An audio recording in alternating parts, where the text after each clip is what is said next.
tomorrow. Again, I'm going to give you the formula sheet. It has the basic formulas on it. You just have to know how to use them. All right. And the first part also, I'll make your test go the same way. I set up all the proportions first, and I'll have you do like two values for x2r, x2l, so that you know we're going to the chi-square.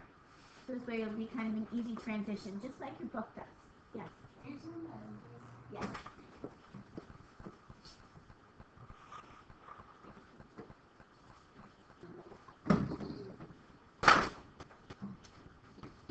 Excuse me. So all you had to do in the first two were find your p hat, q hat. Remember, proportions are part over whole. So find your larger number on the bottom, your smaller number on top. Find your p hat. And rule of thumb, go 3 decimal places. 1 minus it, this is your complement. And get your q hat. Are you okay with that for those first two?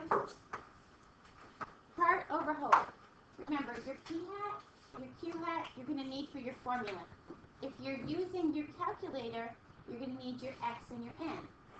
So in reverse, if they gave you the p hat, you multiply it by n, just make sure you round it to a whole number. It won't take a decimal because you can't have a portion of a person responding.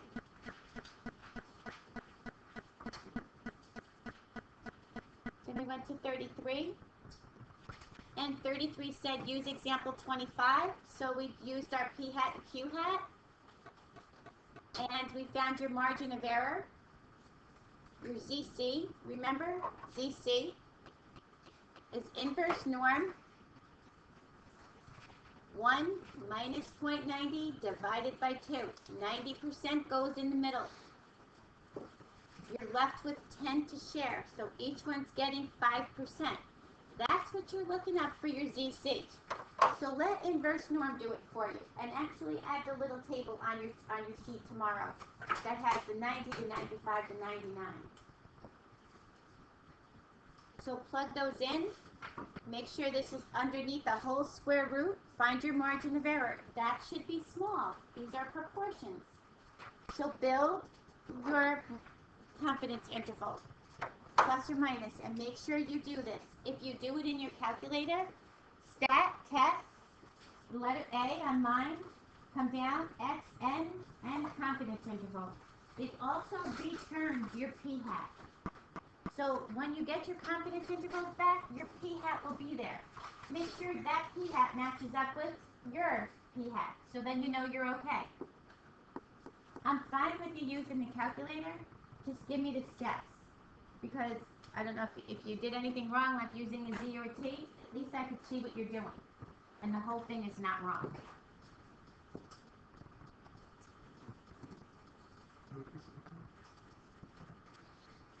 For number 26, use a confidence interval of 0.98. So your inverse norm, 1 minus 0.98 divided by 2. Get that ZC score, keep it positive, and build your confidence interval. Anybody have any trouble with the proportion confidence intervals? No? Good, because that one's not the bad one. And the calculator step is really nice for this one. Then you had to find a sample size. Look to see what it's asking you. Find your sample size needed. What letter do we use to represent sample size? The other one, I didn't see that. Yep.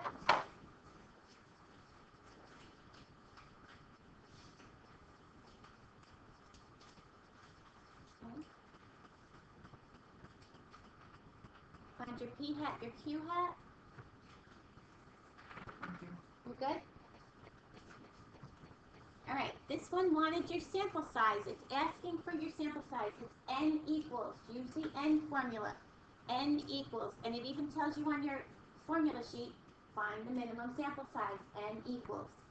So we plug in what we have. This is your p hat. This is your margin of error whenever it says within. Now the only thing is you need to convert those all to decimals. Use the same rule. Move the decimal point 2 places to the left. So your margin of error has to come out to 0.05. Plug it into your calculator. Again, you had a 95% confidence interval, so your ZC for that was 1.96. And remember the rule, round up. Round to the next available whole number. Questions on this? Look to see what your problem is asking. Right here. Find sample size. We say sample size as n. So look for the formula n equals. Questions? Good? Good? Okay. Okay? All you had to do was find your x2r, your x2l for these. They didn't give you a standard deviation. So you find your n was 25. Your confidence interval is 0.98. Now, don't forget, you have to do the 1 minus c and the 1 plus c over 2. And I said to you guys, do the 1 minus c. This is like you do for inverse norm. This is the same exact step you do for inverse norm. 1 minus c divided by 2. That'll give you 0.01.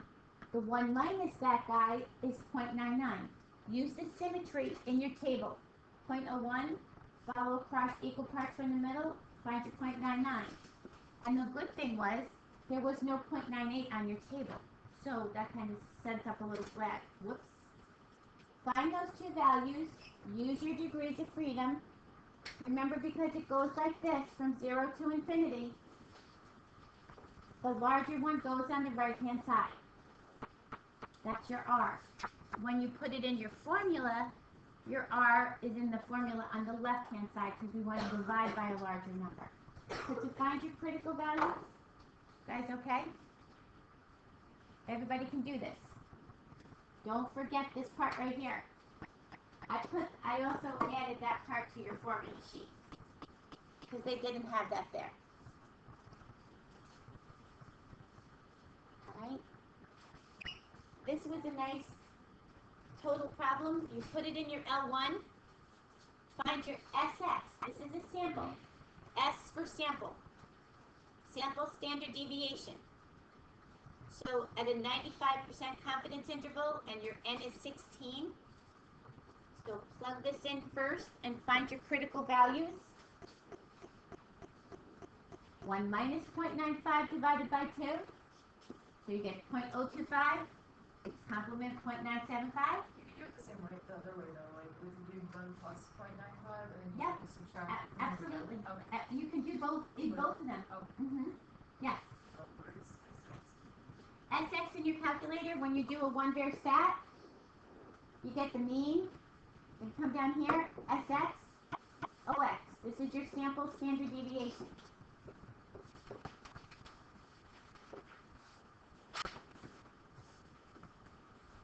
Plug it into your formula. I'll give you the formula as well.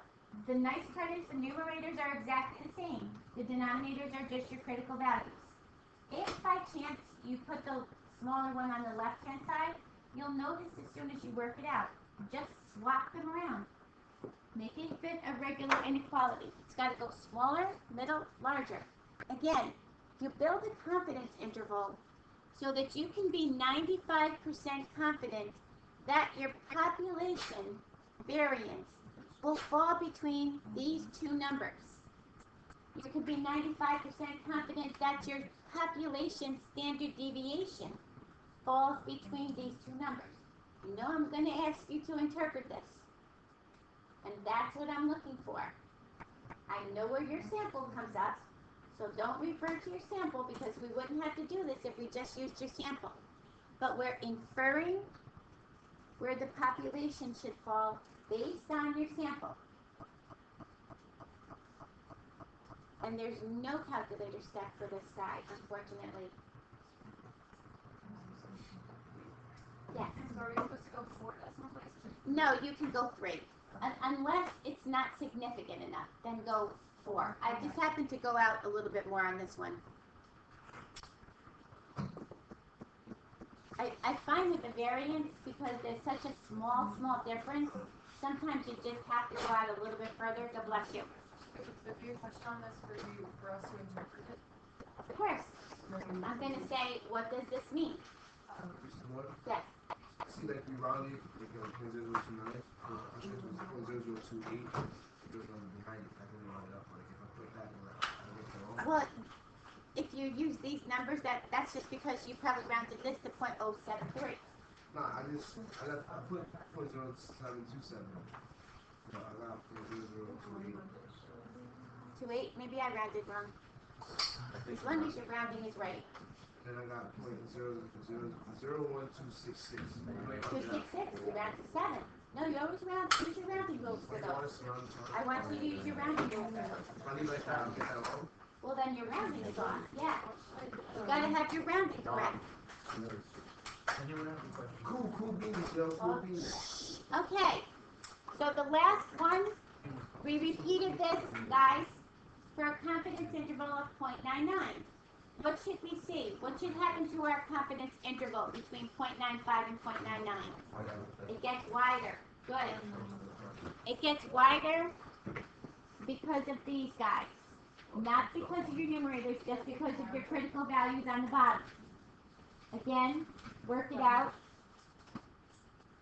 And give me your final answers. Questions on this? Guys? Any questions? Alright, tomorrow's the test.